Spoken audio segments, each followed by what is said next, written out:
Welcome to exam centre. நாம இந்த ஒரு வீடியோல 10ஆம் வகுப்பு தமிழ் புத்தகத்துல இயல் 2க்கு பின்னாடி இருக்கக்கூடிய திறன் அறிவும், அதாவது பயிற்சியில இருக்கக்கூடிய ஒவ்வொரு வரியிலையும் இருக்கக்கூடிய ரொம்பவே முக்கியமான 1 மார்க் கொஸ்டின்ஸ பார்க்க போறோம். ஏன் இதெல்லாம் பார்க்கணும் அப்படின்னு சொன்னா, நீங்க ஒரு கவர்மெண்ட் எக்ஸாம்க்காக பிரிப்பேர் பண்ணிட்டு இருப்பீங்க. அது எல்லாத்துக்குமே இது ரொம்பவே யூஸ்ஃபுல்லா இருக்கும். மத்த இடங்கள காட்டிலும் நாங்க உங்களுக்காக பயிற்சி பாடங்கள்ல இருக்கிறத தாண்டி உங்களுக்கு பயிற்சியிலயும் என்னென்ன முக்கியமான 1 மார்க்ஸ் இருக்கு அப்படிங்கிறதுக்காக இந்த ஒரு வீடியோ போட்டுருக்கோம். அண்ட் எங்களுக்காக இந்த ஒரு சேனலை சப்ஸ்கிரைப் பண்ணிட்டு பக்கத்துல இருக்கக்கூடிய பெல் ஐக்கான கிளிக் பண்ணிக்கோங்க. அப்பதான் நாங்க அடுத்தடுத்து போடக்கூடிய எல்லா வீடியோக்களுமே உங்களுக்கு வந்து சேரும்.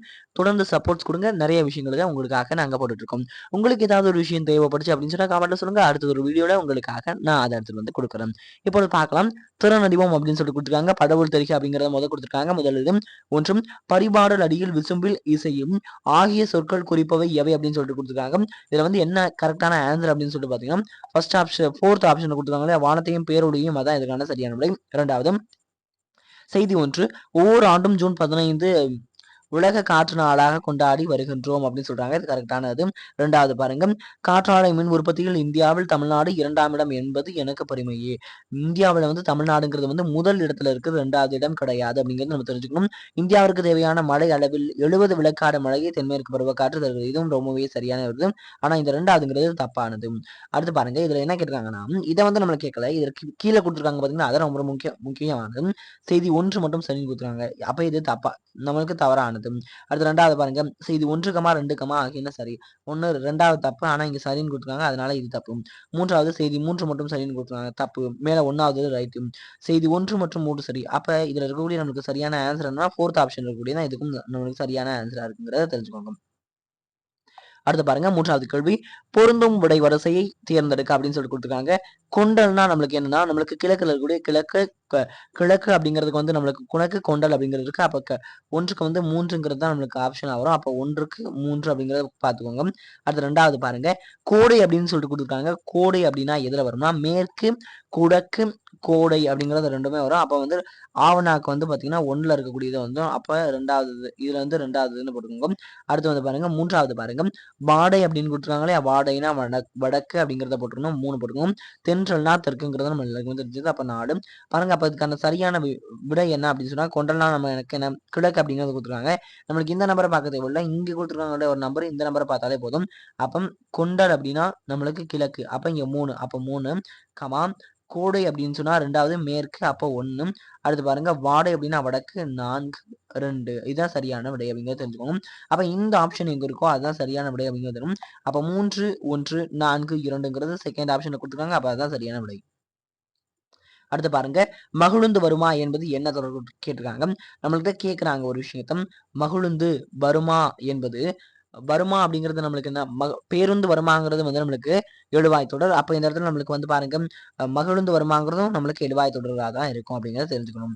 அடுத்த 5, அறிஞருக்கு நூல், அறிஞரது நூல் ஆகிய சொற்கள்ல பொருளை வேறுபடுத்த காரணமா அமைறது. இந்த இடத்துல அரு அறிஞரது அப்படிங்கிறதுலாம் நம்மளுக்கு வேறுபடுத்த காரணமா இருப்பது வேற்றுமை உருபுங்கிறது தான் சரியான விடை. குருவினா பாருங்க, நமக்கு உயிர் காற்று, காற்றுக்கு வரம் மரம், மரங்களை வெட்டி எரியாமல் நட்டு வளர்ப்போம். இது போன்ற உலக காற்று நாள் விழிப்புணர்வுக்கான 2 முழக்கத்தொடர்களை எழுதுக அப்படின்னு சொல்லிருக்காங்க. நம்ம காற்று நாளை பற்றி ஏதாவது 2 விஷயங்கள் இங்க எழுதணும், அதை தான் கொடுத்துருக்காங்க. மற்றபடி இந்த இடத்துல ஒருமே இம்பார்ட்டன்டான விஷயம் கிடையாது. அடுத்து பாருங்க, எழுது என்றான் என்பது விரைவு காரணமாக எழுது என்றான் என அடுக்கு தொடரானது. சிரித்து பேசினார் அப்படிங்கிறது வந்து பாத்தீங்கன்னா, உவகையின் காரணமாக சிரித்து சிரித்து பேசினார் அப்படின்னு சொல்லிட்டு நம்மளுக்கு அடுக்கு தொடராகும் அப்படிங்கிறது தெரிஞ்சுக்கணும். அடுத்து, கட்டுரை படித்த இந்த தடவை வந்து இச்சொற்களுக்கு இடையில் வேற்றுமை உருவை பயன்படுத்தி தொடரை விரிவாக்கி எழுதுக அப்படின்னு சொல்லிட்டு கொடுத்துருக்காங்க. கட்டுரையை படித்த அப்படின்னு சொல்லிட்டு வரும். இடைய வேற்றுமை உருவை பயன்படுத்தி தொடரை விவரித்து எழுதுக அப்படின்னு சொல்றாங்க. இதை நம்ம வந்து தொடரை விவரித்து எழுதணும். மென்மையான மேகங்கள் துணிச்சலும் கருமையும் கொண்டு வானில் செய்யும் நிகழ்வுகளை எழுதுக அப்படின்னு சொல்றாங்க. இதே நம்ம பாடங்களை படிச்சு அதுல இருந்து எழுதணும். மற்றபடி இங்கே எதுவுமே இம்பார்ட்டன்டான விஷயம் கிடையாது. தமிழர்கள் வீசுகின்ற திசைகளை கொண்டு காற்றுக்கு எவ்வாறு பெயர் சொன்னா, எதுவுமே நம்மளுக்கு ஜஸ்ட் 2 மார்க் தான். மற்றபடி இங்க எதுவுமே இல்லை. உயிராக நான் பல பெயர்களில் நான் 4 திசைகளிலும் நான் இலக்கியத்தில் நான் முன்னீராய் நாவாய் ஓட்டியாய் முதலிய தலைப்புகளை காற்று தன்னை பத்தி பேசுது. இந்த மாதிரி நீர் தன்னை பத்தி பேசுதுன்னா உங்களுடைய கற்பனையில் இருக்கக்கூடிய தலைப்புகளை எழுதுங்க அப்படின்னு சொல்லிருக்காங்க. உயிராக உயிர்கள் உருவாகி வளர ஏற்ற சூழல் பூமியில் எவை எவை என பரிபாடல் வழி விளக்குக அப்படின்னு சொல்லிட்டு கொடுத்துருக்காங்க. நமக்கு பரிபாடலை பார்த்து அதுல இருந்து நம்ம எழுத வேண்டிய விஷயங்கள். அடுத்து பாருங்க, வகுப்பறையில் ஆசிரியர் மாணவர்களிடம் சுற்றுச்சூழல் பற்றிய பாடலை பாடி காட்டினார். இதை மாணவர்கள் கவனமாக கேட்டு பாடினும் மாணவர்கள் கேட்ட பாடலிலிருந்து ஆசிரியர் சிறு வினாக்களை கேட்டார். இப்பாடல் குறித்து உங்கள் கருத்துக்களை எழுதி வாருங்கள். நன்றாக எழுதுபவருக்கு பரிசு உள்ளது என்றும் ஆசிரியர் கூறினார். வண்ணமிட்ட சொற்களுக்கான ஆழ்நிலை தொடர்களை கண்டறிய அப்படின்னு சொல்லிட்டு கொடுத்துருக்காங்க பாருங்க. நம்மளுக்கு என்ன கொடுத்துருக்காங்கன்னா வந்து பாடி காட்டினார் அப்படின்னு இருக்கா. பாடிங்கிறது என்ன, நம்மளுக்கு வந்து ஒரு பாடல் அப்படிங்கிறது வரும். அப்ப இது வந்து நம்மளுக்கு என்னன்னா பெயரச்ச தொடர் அப்படிங்கிறத பாடணும். நம்மளுக்கு வந்து எது வினை முற்ற கொண்டு முடித்தா இது வந்து நம்மளுக்கு இது வந்து நம்மளுக்கு வந்து வினையச்ச தொடர் அப்படிங்கிறத நம்ம கண்டுபிடிக்கணும். அடுத்து பாருங்க, கேட்டு பாடினார். கேட்டு அப்படிங்கிறது வந்து நமக்கு முடியல. பாடினார் அப்படிங்கிறது ஒரு வினை. அப்ப இதுவும் பெயரச்சம் அப்படிங்கிறத நம்ம தெரிஞ்சுக்கணும்.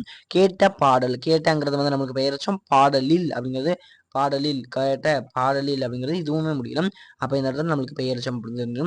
அடுத்து சிறுவினாக்கள் கேட்டார் அப்படிங்கிறது, சிறுவினாக்கள் கேட்டார் அப்படிங்கிறது வந்திருக்கா. அப்ப இது வந்து வேற்றுமை தொடர் என்னது, இரண்டாம் வேற்றுமை தொடர் அப்படிங்கிறத தெரிஞ்சுக்கணும்.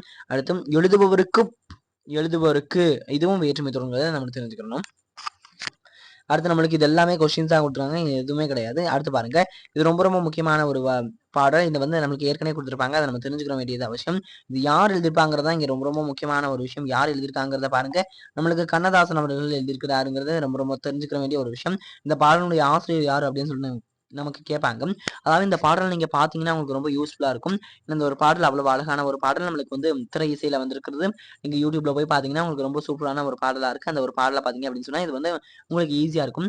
இந்த ஒரு பாடல் எப்படி வரும்னா, மலர்ந்தும் மலராத பாதி மலர் போல வளரும் விழி வண்ணமே, வந்து விடிந்தும் விடியாத காலை பொழுதாக விளைந்த களையன்னமே, நதியில் விளையாடி கொடியில் தலை சீவி நடந்த இளந்தென்றலே, வளர்பொதிகை மழை தோன்றி மதுரை நகர் கண்டு பொழிந்த தமிழ் மன்றமே.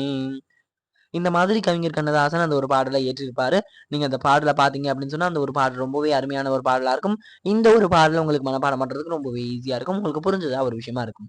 ஏன்னு சொல்றேன் அப்படின்னு சொன்னா, ஏதாவது ஒரு 2 லைனை கொடுத்துட்டு மீதி லைனை மிஸ் பண்ணிடுவாங்க. அந்த லைனை நீங்க கண்டுபிடிங்க அப்படின்னு சொன்னாங்கன்னா, அந்த லைனை நம்ம கண்டுபிடிக்கிறதுக்கான அறிவு வேணும் இல்லையா? அதுக்காக இந்த ஒரு இதை சொன்னேன். ஜஸ்ட் எனக்கு தெரிஞ்சதை வச்சு இந்த ஒரு பாடலை பாடியிருக்கேன். அந்த பாடலை நினைச்சுக்கிறாதீங்க. மொழி ஆல்பம் அப்படின்னு சொல்லிட்டு கொடுத்துருக்காங்க. படித்து சுவைக்கம். ஏன்னா எனக்கு இந்த அளவுக்கு தான் பாடல் தெரியும், இந்த அளவுக்கு தான் பாடல் தெரியாது. ஜஸ்ட் இந்த பாடலை பார்த்துருக்கேன், அதனால பாடினேன். மற்றபடி பாடலாம் எனக்கு தெரியாது. படித்து சுவைக்கன்னு கொடுத்துருக்காங்க. அந்த இடம் காற்றே வா, உன்னை பாடாமல் இருக்க முடியாது, ஏனெனில் பாட்டின் மூல ஊற்றே நீதான் அப்படின்னு சொல்றாரு. யாரு சொல்றாங்க? அப்துல் ரஹ்மான் சொல்றாரு. இந்த இடத்துல பாருங்க, நம்மளுக்கு இந்த ஒரு பாடல இத ஒரு கருத்துக்களை சொல்லக்கூடியது அப்துல் ரஹ்மான் அப்படிங்கிறத சொல்றாங்க.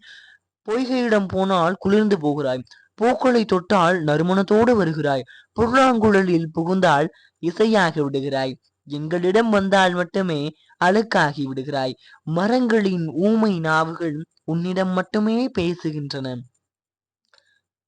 கடல் அலைகள் உன்னோடு மட்டுமே குதித்து கும்மாளமிடுகின்றன, வயலின் பச்சை பயிர்கள் நீ வந்தால் மட்டுமே ஆனந்த நடனம் ஆடுகின்றன, நீ என்ன குதூகலமா, கொண்டாட்டமா, கோலாகலமா? நெடுநாட்களாகவே எனக்கொரு சந்தேகம். விளக்குகளிலிருந்து பறிக்கும் சுடர்களை, பூக்களிலிருந்து திருடும் நறுமணத்தை, வீணையிலிருந்து கவர்ந்த இசையை எங்கே கொண்டு போய் ஒளித்து வைத்திருக்கிறாய்? இந்த மாதிரிலாம் நம்மளுக்கு அப்துல் ரஹ்மான் அவர்கள் காற்றை பார்த்து கேட்கக்கூடிய விஷயங்களா நம்மளுக்கு சொல்றாங்க. ரொம்ப ரொம்ப முக்கியமான விஷயங்கள். இதுல இருந்து 2 லைன்கள் கொடுத்துருவாங்க. இது ரொம்ப ரொம்ப முக்கியமான லைன்கள் என்ன அப்படின்னு சொன்னா, அதன் இந்த சந்தேகத்துக்கு அப்புறம் விளக்குகளிலிருந்து பறிக்கும் சுடர்களை, பூக்களிலிருந்து திருடும் நறுமணத்தை, வீணையிலிருந்து கவர்ந்த இசை எங்கே கொண்டு ஒளித்து வைக்கிறார்? இது அப்துல் ரஹ்மான். இந்த வரிகளை கேட்டு இது யார் சொன்னது அப்படின்னு கேட்பாங்க. 4 ஆப்ஷன்களும் வித்தியாசமா இருக்கும், சம்பந்தமானதாகவும் இருக்கும். நம்ம யோசிச்சு எழுதுறது தான் ரொம்ப ரொம்ப முக்கியமானது. ஒரு மதிப்பெண் போனாலும் நம்மளுக்கு ரொம்ப ரொம்ப பெரிய ஆபத்துங்கிறத புரிஞ்சுக்கணும், நம்ம செயலாற்றணும். கொடுக்கப்பட்ட இச்சொற்களை பயன்படுத்தி ஒரு தொடரை அமைக்க அப்படின்னு சொல்லி கொடுத்துருக்காங்க. இயற்கை, செயற்கை, கொள், கோள், தான், தாம், கொடு, கோடு, சிறு, சீரு, விதி, வீதி அப்படின்னு சொல்லிருக்காங்க. அதாவது இயற்கை காடுகளை பயன்படுத்துவதற்கு நாம் செயற்கைகளை பயன்படுத்துறோம், செயற்கை இயந்திரங்களை பயன்படுத்துறோம் அப்படின்னு சொல்லிருக்கலாம். கொள், கோள் அப்படின்னு சொல்லிட்டு கொடுத்துருக்காங்க. அதாவது இதுல நம்மளுக்கு என்ன எழுதலாம் அப்படின்னு சொன்னா இப்போதைக்கு எனக்கு சரியா தெரியல, நான் வந்து உங்களுக்கு தெரியறப்ப சொல்றேன். அடுத்து தான், தாம் அப்படிங்கிற தான் என்ற நினைப்பை அகற்றி தாம் என்ற நினைப்பை நாம் வளர்க்க வேண்டும், நம்ம எல்லோருக்கும் உள்ளோம் அப்படின்ற மாதிரி எழுதிக்கலாம். அடுத்து பாருங்க, கொடு, கோடு அப்படின்னு சொல்லலாம். கொடு, கோடுனா நம்மளுக்கு என்ன சொல்லலாம்? கோடு போட்டு வாழாமல் கொடுத்து வாழ வேண்டும் அந்த மாதிரி நம்ம எழுதிக்கலாம். அடுத்து பாருங்க சிறு சீரு அதனா சிறு பாம்பாக இருந்தாலும் சீறுவதற்கான திறன்களை பெற்றிருக்கும் என்பதனை நம்ம சொல்லிக்கலாம். அடுத்து விதி வீதி அப்படின்னு இருக்கா. விதியை பற்றி சிந்திப்பவர்கள் விதியை பற்றி சிந்தித்துக் கொண்டு வீதியில் நடப்பவர்கள் பெரும் துன்பத்திற்கு ஆளாவார்கள். பல காரியங்கள் இருக்கின்றன இதை பத்தி எழுதுறதுக்கு. ஆனா நான் இந்த இடத்துல இந்த மாதிரி ஷார்ட்டா சொல்றேன். ஆனா நீங்க கொஞ்சம் யோசிச்சு எழுதிக்கோங்க. மொழிபெயர்க்க இதை வந்து நம்மளுக்கு கொடுத்துருக்காங்க. இந்த இதை வாசிச்சுக்கோங்க. உங்களுக்கு என்ன கருத்து கொடுத்துருக்காங்கிறத மட்டும் வாசிக்கோங்க. ஏதாவது ஒரு சில கேள்விகள் இதுல இருந்து கேட்கறதுக்கான வாய்ப்புகள் என்ன பொறுத்தளவு கிடையாது.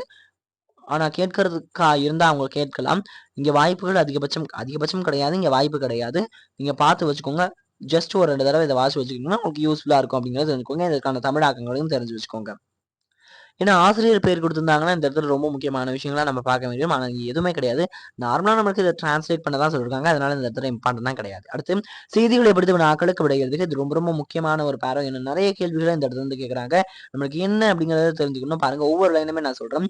பூக்களை பற்றிய அரிய இலக்கிய செய்திகள். இந்த இது வந்து எந்த தலைப்புல இடம்பெற்றிருக்குன்னு பாத்துக்கோங்க. பூக்களை பற்றிய அரிய இலக்கிய செய்திகள் அப்படிங்கிற தலைப்புல இடம்பெற்றிருக்கும். பூ உண்டு ஆனால் கண்ணிற்கு காட்சி தராமல் அரியனவாய் இருக்கும் மலர்கள். இது வந்து என்ன மலர்னா நம்மளுக்கு 2 இருக்கு. அத்தி மலர், ஆலமலர், பலாமலர். இது என்னென்ன மலர்கள் பாருங்க. என்னென்ன விஷயங்கள் நமக்கு சொல்றாங்கிறது ரொம்ப முக்கியமானது. பூ இருக்கு ஆனா கண்ணிற்கு காட்சி தராம அரியனவா இருக்குது. பூ இருக்கு ஆனா கண்ணுக்கு காட்சி தராம அரியனவா இருக்குது. என்னென்ன மலர்? அத்தி மலர், ஆலமலர், பலாமலர். இந்த 3 விஷயங்களுமே நம்மளுக்கு என்ன கொடுத்துருக்காங்க அப்படின்னு சொன்னா பூ இருக்கு ஆனா கண்ணுக்கு தெரியாம அரியனவா இருக்கும். அப்படி காட்சி தராமல் அரியனவா இருக்கும் அப்படின்னு சொல்றாங்க. மலருண்டு பெயர் உண்டு மலர் உண்டு பெயரும் உண்டு ஆனால் இதுதான் அது என்று உறுதியாக அறிய இயலா நிலையில் இருக்கும் மலர்கள். என்னென்னு பாருங்க. மலர் இருக்கு அதுக்கு பெயரும் இருக்கு ஆனா இதுதான் அந்த இதுன்னு உறுதியா நம்மளால அறிய இயலாது அப்படிங்கிறது வந்து என்னன்னா சுள்ளி மலரையும் பாங்கர் மலர் இது ரெண்டுமே முக்கியமானது. சுள்ளி மலர் பாங்கர் மலர். அதுல வந்து என்ன இருக்கு? மலர் இருக்கு அதுக்கு ஒரு பெயரும் இருக்கு ஆனா இதுதான் அது அப்படின்னு சொல்லிட்டு நம்மளால அறிய இயலாத நிலையில இருக்கக்கூடிய மலர்கள் நம்மளுக்கு வந்து சுள்ளி மலரும் அடுத்து இருக்கக்கூடிய பாங்கர் மலரும் அப்படிங்கறத தெரிஞ்சுக்கணும். அகவிதழ் முதலிய உறுப்புகள் இருந்து அவை புறத்தை காட்சிப்படாமல் உள்ளேயே புதிர்ந்திருக்கும் மலர்கள் அப்படின்னு சொல்லிருக்காங்க. அது என்னன்னா அத்தி ஆழம் கொழுஞ்சி பலா அப்படிங்கறத கொடுத்துருக்காங்க. என்னென்னு பாருங்க. அகவிதழ் முதலிய உறுப்புகள் அகவிதழ் இருக்கு. அகவிதழ் மாதிரியான உறுப்புகள்லாம் இருந்து அவை புறத்துல காட்சிப்படாமல் உள்ளேயே இருக்கு பொதிர்ந்து இருக்கக்கூடிய மலர்கள் தான் அத்தி ஆழம் கொழுஞ்சிப்பலா அப்படிங்கிறத சொல்லிருக்காங்க. பயன்பாடு நாற்றம் மக்களது விருப்பில் இடம்பெறாமை பொதுவியல் ஒதுக்கப்படாமை கொண்டு மலர்களையும் சில எளியவை ஆகின்றன. அவையாவன நெருஞ்சி எருக்கு பூனை குறி பூளை அடுத்து வேலை ஊமத்தம் கள்ளி முருங்கை அப்படின்னு சொல்லிருக்காங்க. நொறுஞ்சி எருக்கு பூளை பூளை பூளை அடுத்து வந்து வேலை அடுத்து வந்து ஊமத்தம் கள்ளி முருங்கை இதெல்லாமே வந்து பாத்தீங்கன்னா என்னன்னா பண்பாடு நாற்றம் மக்களது விருப்பில் இடம்பெறாமை பொதுவாழ்வில் ஒடுக்கமுடைமை கொண்டும் மலர்களின் சிற எளியனவா ஆகின்றன. அவையாவன அப்படிங்கிறதுல இந்த தலைப்புகள்ல இருக்கக்கூடிய இந்த மலர்கள் எல்லாமே இடம்பெறும். இலுப்பை பூக்கள் இனிப்பானவை. எது இனிப்பானவைங்கிறது ரொம்ப முக்கியமானது. இந்த இடத்துல இலுப்பை பூக்கள் இனிப்பானவைங்கிறது ரொம்ப முக்கியமானது. கரடிகள் மரத்தின் மீது ஏறி அவற்றை பறித்து உண்ணும். பாதிரி பூ குடிநீருக்கு ரொம்ப ரொம்ப முக்கியமான வரி. இந்த இடத்துல குடிநீருக்கு தன் மனத்தை இயற்றுவது பாதிரி பூ. இனிப்பானவை இலுப்பை. அடுத்து வந்து பாருங்க மூங்கில் பூவு காய் தோன்றி கனியாகும். ரொம்ப முக்கியமான வரி இந்த வரி. மூங்கில் பூவில் காய் தோன்றி கனியாகி அதிலிருந்து ஒரு வகை அரிசி தோன்றும். இது மூங்கில் அரிசி எனப்படும் அப்படின்னு சொல்லிருக்காங்க. பாருங்க மூங்கில் பூவில காய் தோன்றும் அது கனியாகும் அதுல இருந்து ஒரு வகை அரிசி தோன்றும் இது மூங்கில் அரிசி அப்படின்னு சொல்லப்படுது. இதை நம்மளுக்கு யார் சொல்றா? கோவை இளஞ்சேரன் அப்படிங்கிறவர் சொல்றாரு. நமக்கு இந்த கருத்தை சொல்லக்கூடியவர் கோவை இளஞ்சேரன் அப்படிங்கிறவர் சொல்றாரு. ரொம்ப முக்கியமான விஷயம். இந்த கருத்தை கொடுத்துருவாங்க. இது சொன்னவர் யார் அப்படிங்கிறத கொடுப்பாங்க. இதுக்கான தலைப்பை பாருங்களேன். பூக்களை பற்றி அரிய இலக்கிய செய்திகளை கூறியவர் யாருன்னு கொடுக்கலாம். பூக்களை பற்றி அரிய இலக்கிய செய்திகளை கூறியவர் வந்து கோவை நம்மளுக்கு யாரு? இளஞ்சேரன் அப்படிங்கிறவர் சொல்லிருக்காரு. இப்ப பாருங்க கேள்விகள் கேட்டிருக்காங்க. மலரில் சில எளிய வகை ஆக காரணங்கள் அப்படின்னு சொல்லிருக்காங்க.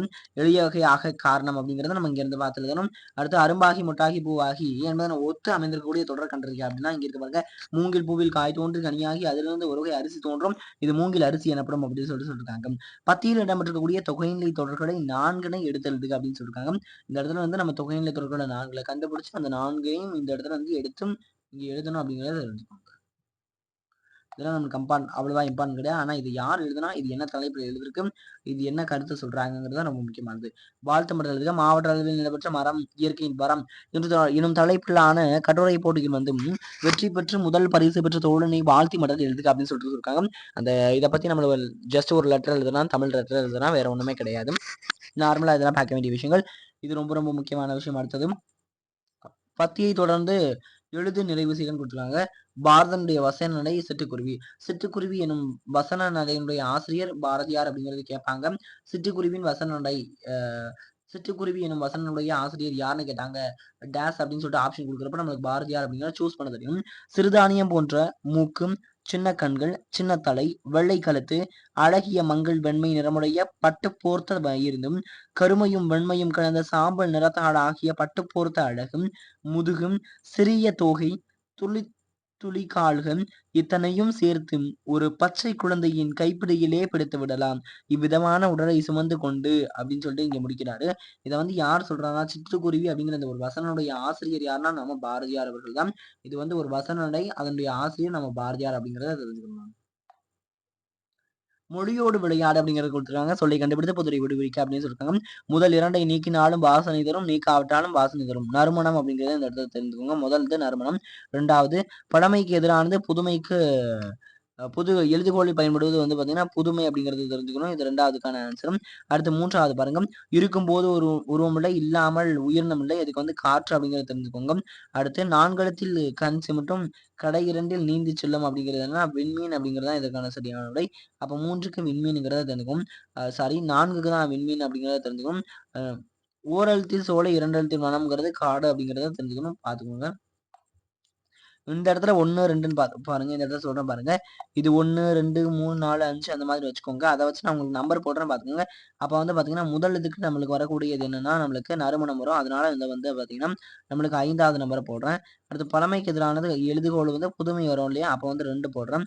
அடுத்து பாருங்க 3வது இருக்கும்போது உருவம்லே காற்று வரும். அப்போ வந்து 3, 4 போடுறேன். அடுத்து 4 எழுத்தில் கண் சிமிட்டும் அப்படின்னு சொன்னா விண்மீன் போடுறேன். அதுக்கு வந்து நம்மளுக்கு 3 வரும். விண்மீன் அப்படிங்கிறது 3 வரும்.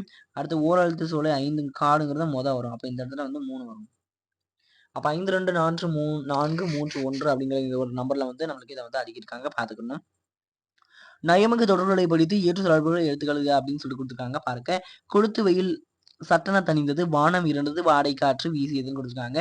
இதற்கான சரியான தலைப்பு என்ன அப்படின்னு சொல்லி நம்மளுக்கு கொடுத்துருக்கக்கூடிய இதில் பார்த்தோம் அப்படின்னு சொன்னா, இதற்கான சரியான தலைப்பு காற்றினுடைய பாடல் அப்படிங்கிறத கொடுத்துருப்பாங்க. இதற்கான முதல் இதுக்கு வந்து பாத்தீங்கன்னா அவங்களே ஆப்ஷன் கொடுத்துருக்காங்க. எடுத்துக்காட்டுலேயே அவங்களுக்கு கீழே கொடுத்துருக்காங்க பாருங்க. வாடை காற்று அப்படின்னு என்ன, காற்று வீசியது அப்படிங்கிறது சொல்லிட்டு கொடுத்துருக்காங்க. இதற்கான தெளிவான ஒரு விளக்கத்தை கொடுத்துருக்காங்க அவங்களே. காற்றின் பாடல் அப்படிங்கறத சொல்லி அவங்களே முடிச்சிருக்காங்க. அப்ப இது பிரச்சனை இல்ல. 2வதுல இருந்து தான் நம்ம பார்க்கணும். 2வது பாருங்க. புவி சிலிர்த்து மண்ணிலிருந்து சின்னஞ்சிறு மொட்டு முகிழ்ந்தது, அச்சொடி வரவேற்கும் விதமாக பக்கத்து செடிகள் தழைத்து மகிழ்ந்தன அப்படின்னு சொல்லிருக்காங்க இல்லையா? அப்ப 2வதுக்கு நம்மளுக்கு என்னன்னா மொட்டினுடைய வருகையை வந்து நம்மளுக்கு சொல்றாங்க. 2வது மொட்டினுடைய வருகை. மொட்டின் வருகை சிம்பிளா எழுதுறேன். மொட்டின் வருகை அப்படிங்கறத எழுதுறாங்க. அடுத்து 3வது சோலைக்குள் சத்தமில்லாமல் வீசியது தென்றல். பூக்கள் அதன் வருகையை உணர்ந்து நறுமணத்தை வரவேற்கின்றன. பூவாசம் கடந்த தென்றலில் வண்டுகள் மிதந்து சென்று மலர்களில் அமர்கின்றன. இது வந்து நீருடைய சாரி இதுல வந்து நம்மளுக்கு என்ன சொல்றாங்க அப்படின்னு சொன்னா மிதக்கும் வாசம் அப்படிங்கறத சொல்றாங்க. இதுல மிதக்கும் வாசம் அப்படிங்கறத நம்ம புரிஞ்சுக்கணும். அடுத்து இரவின் இருளாமைகள் இறைச்சொலாய் சில சுவர் கோழிகள் வறண்ட வானத்தின் இருண்ட புழுக்கம் மழைக்கு இயங்கும் புவி வெப்ப பெருமூச்சு விடும் கசகசத்த உயிரினங்கள் அப்படின்னு சொல்லி கொடுத்திருக்காங்க. 4வதுக்கு உயிர்ப்பினுடைய ஏக்கம் அப்படிங்கிறது வரும். உயிர்ப்பின் ஏக்கம் அப்படிங்கிறது தான் இதற்கான சரியான விடை. 5 நின்றுவிட்ட மழை தரும் குளிர் சொட்டு சொட்டாக விளிம்புகளிலிருந்தும் மரங்களிலிருந்தும் விழும் மழை நீரை சிலிர்க்கும் உயிரினம் அப்படின்னு சொல்லி கொடுத்திருக்காங்க. 5வதுக்கு நம்ம சரியானது சிலிர், அதாவது நீரினுடைய சிலிர்ப்பு அப்படிங்கிறது சரியான விடை. நீரின் சேர்க்கும் குயில்களின் கூவலோசை புள்ளினங்களின் மேய்ச்சலும் பாய்ச்சலும் இலைகளின் அசைவுகளும் சூறை காற்றினுடைய ஆழோலம் அப்படின்னு சொல்றாங்க. இதற்கு வானத்தினுடைய நடனம் அப்படிங்கிறத நம்ம தெரிஞ்சுக்கணும். வானத்தின் நடனம் முதலாவதுக்கு வந்து நம்மளுக்கு என்னது காற்றின் பாடல் அப்படிங்கிறத கொடுத்துருக்காங்க. அவங்களே இத குடுத்துட்டாங்க. பாருங்க இந்த இடத்துல இருக்கக்கூடிய விஷயங்கள்லாம் நம்ம எடுத்துட்டு போயிட்டு, இங்க ஒவ்வொரு விஷயங்களுக்கும் நம்ம சரியானத எடுத்துட்டு போயிட்டு நம்ம குடுக்கணும். இதுதான் இந்த இடத்துல வந்து கான்செப்ட் அப்படிங்கிறத புரிஞ்சுக்கோங்க. அடுத்து காட்சி கண்டு கவனிக்கிறதுக்கு இத வந்து நம்மளா எழுதணும். அத வந்து மரத்த வெட்டிட்டோம், இந்த மாதிரி பக்கெட்ல தூக்கிட்டு போற நிலைமை வந்தாச்சு. இந்த மாதிரி பல விஷயங்கள வந்து இந்த காற்றினுடைய பாதுகாப்ப பத்தி நம்மளா எழுதணும். ஏன்னா நம்ம எல்லாரும் அத அழித்து கொண்டு வருகிறோம் என்பதற்காக இந்த ஒரு விஷயத்த குடுத்துருக்காங்க. இத பத்தி நம்ம ஜஸ்ட் தெரிஞ்சுக்கணுன்றதுக்காக அறிவு இருந்தாலே போதும். மத்தபடி எதுவுமே தேவை கிடையாது. செயல் திட்டம் தூய்மையான காற்றை பெறுவதற்கு மேற்கொள் வேண்டிய வழிமுறைகளை குறித்து படத்தொகுப்பு உருவாக்க அப்படின்னு சொல்லிட்டு கொடுக்குறாங்களா. இது நம்மளா படத்தை உருவாக்க வேண்டிய ஒரு செயல் திட்டம். மற்றபடி இந்த இடத்துல எதுவுமே காண முடியாது. அகராதியில் காண்க அப்படி அகன் சொல்றதுனா நெருப்பு அப்படின்னு வரும். ஆர்காலி அப்படிங்கறது வந்து நம்மளுக்கு அதே மாதிரிதான் நெருப்பு அப்படிங்கறது சொல்லிட்டு தான் வரும். கட்ஃபுல் அப்படிங்கன்னா என்னன்னா நம்மளுக்கு வந்து கொடுவாய் அப்படிங்கிறது மீன். அதுக்கப்புறமா வந்து இந்த இடத்துல கட்ஃபுல் அப்படிங்கிறது எனக்கு தெரியல. நான் பார்த்துட்டு உங்களுக்கு அப்புறமா கமெண்ட்ல சொல்றேன். திருவில் அப்படின்னா வானவில் சாரி. இந்த அகராதியில் காண்களுக்கான சரியான விஷயங்கள் அப்ப சொன்னதை ஏத்துக்கிறாதீங்க. ஏன்னா அது ஒரு சில பிழைகள் இருக்கும். ஏன்னா எனக்கு கரெக்டா தெரியல. நான் சரியா பார்க்கல. அதனால இந்த விஷயங்கள் எல்லாம் நீங்க என்ன பண்றீங்க அப்படின்னு சொன்னா கொஞ்சம் வெயிட் பண்ணுங்க. நான் உங்களுக்காக கமெண்ட்ல வந்து ஃபர்ஸ்ட் கமெண்டா போட்டு நான் உங்களுக்கு பின் பண்ணி வைக்கிறேன். அதுல வந்து நீங்க சரியா பார்த்துக்கோங்க. உங்களுக்கு வந்து பாத்தீங்கன்னா அகன் சுடர்னா 1, ஆர்கால்னா 2, கட்ஃபுல்னா 3, கொடுவாய்னா 4, திருவில்னா 5 இந்த மாதிரி சொல்றோம். ஆனா திருவில் அப்படின்னு சொன்னா வானவில் அப்படிங்கிறது சரியானது. கொடுவாய் அப்படிங்கிறது ஒரு வகை மீன் அப்படிங்கிறது சரியானது. மத்த 3 விஷயங்களுக்காகவும் நீங்க தெரிஞ்சுக்கணும். அதுக்காகவே உங்களுக்கு 5 விஷயங்களுக்கானதையுமே நான் வந்து உங்களுக்கு போடுறேன் பார்த்துக்கோங்க. நிற்க அதற்கதக அப்படிங்கிறது கொடுத்துருக்காங்க. வானொலி அறிவிப்பு புதிய புயல் சென்னைக்கு தென்கிழக்கு. இது ரொம்ப ரொம்ப முக்கியமான விஷயம். இங்க பாயிண்டே இங்கே தான் கொடுத்துருக்காங்க. நம்ம இங்கே தான் பார்ப்போம். ஆனா இந்த விஷயங்களை விட்டுருவோம். இங்கே தான் ரொம்ப ரொம்ப முக்கியமான விஷயத்தையே கொடுத்துருக்காங்க. புதிய புயல் சென்னைக்கு எங்க சென்னை சென்னைக்கு எந்த திசையில தென்கிழக்க சாரி மறைச்சிட்டேன். புயல் எங்க சென்னைக்கு எங்க தென்கிழக்குல எவ்வளவு தூரத்துல 150 கிலோமீட்டர்ல மையம் கொண்டிருக்கும். பாருங்க சென்னைக்கு தென்கிழக்கே 150 கிலோமீட்டர் தொலைவில் வந்து ஒரு புதிய புயல் வந்து இன்றைக்கு வந்து மையம் கொண்டிருக்கும். இன்று இரவு சென்னைக்கும் நெல்லூருக்கும் இடையே கரையை கடக்கும் என்று சென்னை வானிலை ஆய்வு மையம் தெரிவித்திருக்கிறது. இந்த மாதிரி ஒரு செய்தி வருது அப்படின்னு சொன்னா என்னென்ன செய்யணும் அப்படிங்கிறத கொடுத்துருக்காங்க. புயலுக்கு முன்னாடி புயலுக்கு பின்னாடி அந்த விஷயங்கள்லாம் இருக்கும். அந்த விஷயத்த பத்தி நம்மளுக்கு சொல்லிருக்காங்க பாருங்க. இது ரொம்ப ரொம்ப முக்கியமானது. நம்ம இங்க பார்த்தது தான் சென்னைக்கு தென்கிழக்கே 150 கிலோமீட்டர். புயலின் போது வெளியேற வேண்டாம். இது ரொம்ப ரொம்ப முக்கியமான விஷயம். வெளியேற நேர்ந்தால் ஆரம்ப கட்ட எச்சரிக்கையின் போது வெளியேற வேண்டும். அவசரப்பட்டுலாம் வெளியே போகாதீங்க. ஆரம்ப கட்ட எச்சரிக்கையின் போது நீங்க வெளியே போங்க அப்படின்னு சொல்றாங்க. தொலைபேசி மின்சாதனங்கள் பயன்படுத்துவதை தவிர்த்துக்கங்க. ஏன்னா அது ரொம்ப ரொம்ப ஆபத்தான விஷயங்கள். மாடியில இருக்குங்கிறத தவிர்த்து தளப்பகுதியிலேயே தங்கிருங்க. அதான் ரொம்ப ரொம்ப சேஃப்டி. மேலலாம் இருக்காதீங்க அப்படிங்கிறத சொல்றாங்க. வானொலி அறிவிப்பை கேட்டு பின்பற்றவும். வானொலியிலிருந்து நம்மளுக்கு என்னென்ன அறிவிப்புகளை கொடுக்குறாங்களோ அந்த விஷயங்களை கேட்குவோங்க. ஏன்னா அதுதான் நம்மளுக்கு அந்தந்த செகண்ட்ஸ்ல வந்து அந்த நொடிகள்ல அந்த காலங்கள்ல நம்மளுக்கு ரொம்பவுமே சப்போர்ட்டா இருக்கும். அதனால நீங்க சிந்தித்து அந்த ஒரு விஷயங்களுக்கான கவனம் செலுத்துறது ரொம்ப ஆர்வமா இருங்க. காற்று அடிப்பது நின்றாலும் எதிர் திசையிலிருந்து மறுபடியும் வேகமாக வீச ஆரம்பிக்கும். எனவே காற்றடிப்பது முடிந்து விட்டதாக நினைக்க வேண்டாம். காற்று அடிச்சாலும் எதிர் திசையில இருந்து வர்றதுக்கான வாய்ப்புகள் அதிகமாகவே இருக்கு. அதனால வந்து காற்று வந்து நின்றுச்சு அப்படின்னு சொல்லிட்டு நம்ம நினைக்க கூடாது. நினைக்க வேணாம் அப்படின்னு சொல்றாங்க. மீனவர்கள் கடலுக்கு செல்வதை அந்த நேரங்கள்ல தனக்கு வணிகம் தான் தேவை, வியாபாரம் தான் தேவை அப்படின்னு சொல்லிட்டு கடலுக்கு செல்றது கூடாது. ஏன்னா அது நம்மளுக்கு பெரிய உயிர் சேதத்தை ஏற்படுத்தும் அப்படிங்கிறத புரிஞ்சுக்கிட்டு கடலுக்கு செல்றதை முற்றிலுமாக தவிர்க்க வேண்டும். நமக்கு இந்த மாதிரியான அறிவிப்புகள் வருகின்ற பொழுதே நம்ம எல்லா விஷயங்களையுமே வந்து எச்சரிக்கையாக கையாள வேண்டும். வாகனத்தை ஓட்ட நேர்ந்தால் கடற்கரை பகுதிக்கு தொலைவிலும் மரங்கள், மின்கம்பி பாதைகள், நீர்வழிகள் ஆகியவற்றிலிருந்து விலகும். ரொம்ப ரொம்ப முக்கியமான ஒரு கான்செப்ட சொல்லியிருக்காங்க. வாகனங்களை ஓட்ட முடிஞ்சிச்சு அப்படின்னு சொன்னா கடற்கரை இருக்கும் இல்லையா அந்த பகுதியில இருந்தும் தொலைவிலும் மரங்களுக்கு தொலைவிலும் மின்கம்பி பாதைகள், நீர்வழிகள் ஆகியவற்றிலிருந்து விலகியும் வாகனத்தை உள்ளேயே தங்கியிருக்கவும் அப்படி சொல்லியிருக்காங்க. அந்த மாதிரி தள்ளி இருக்க வேண்டியது நம்மளுடைய அவசியம். ஏன்னா அந்த காலங்களில் நம்மளுக்கு காப்பாத்துறதுக்கு ரொம்பவே சூப்பரா இருக்கும்ன்றேன். அது ரொம்பவே சப்போர்ட்டா இருக்கும் அப்படிங்கிறத சொல்லிருக்கிறேன். அந்த காலங்களில் நம்ம என்ன பின்பற்றணும் அதே காரியங்களை மற்றவங்கள பின்பற்றதுக்கும் நம்ம உதவி செய்யணும். ஏன்னா அந்த மாதிரி செகண்ட்ஸ்ல வந்து மற்றவங்களுக்கு சப்போர்ட் செய்யறது நம்மளுக்கு ரொம்ப ரொம்ப முக்கியமானது. பாடங்கிறது வெறும் பாடங்களை அப்படியே படிச்சுட்டு போறதுக்கானது கிடையாது. அதனுடைய வழி நம்ம புரிஞ்சுக்கிட்டு நிற்கணும் அப்படிங்கிறது தான் ரொம்ப ரொம்ப முக்கியமான விஷயம். வெறும் பாடங்களை வாசிச்சுட்டு உள்ள இருக்கக்கூடிய ஒன் வேர்ட்ஸை பார்த்துட்டு போறதுனால எந்த ஒரு பயனுமே கிடையாது. அதோடு சேர்த்து இந்த மாதிரியான ஒரு சில காமனான தகவல்களையும் நம்ம மண்டையில ஏத்திட்டு போறது ரொம்பவே சூப்பரான விஷயம் அப்படிங்கிறத சொல்லிக்கிறேன். மேற்கண்ட அறிவிப்பை கேட்ட நீங்கள் உங்களையும் உங்களுடைய குடும்பத்தினரையும் காப்பாற்றும் வகையில் செய்யும் செயல்களை வரிசைப்படுத்தி அதுக்கு இதெல்லாம் ரொம்ப ரொம்ப முக்கியமான விஷயங்கள். அதுவும் மாணவர்களுடைய தலைமுறை வந்து நன்றாக இருக்க வேண்டும் என்பதற்காக இத்தகைய செயல்முறைகளை கொடுத்திருக்காங்க அப்படிங்கிறது நம்ம எல்லாருமே பாராட்டத்தக்க ஒரு காரியமா இருக்கும். ஏன்னா அவர்கள் எல்லோருக்கும் நாம் கொடுக்க வேண்டிய ஒரு சில செய்திகள் எல்லோருமே இந்த மாதிரி தான் இருக்கும்.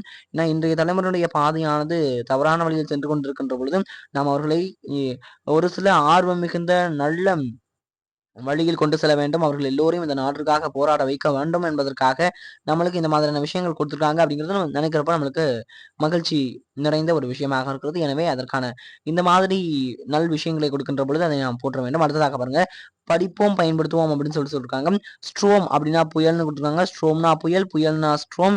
டொனாடோ அப்படிங்கிறது சூறாவளி, சூறாவளினா டொனாடோ. அடுத்து டெம்பஸ்ட் அப்படிங்கிறது வன் புயல்.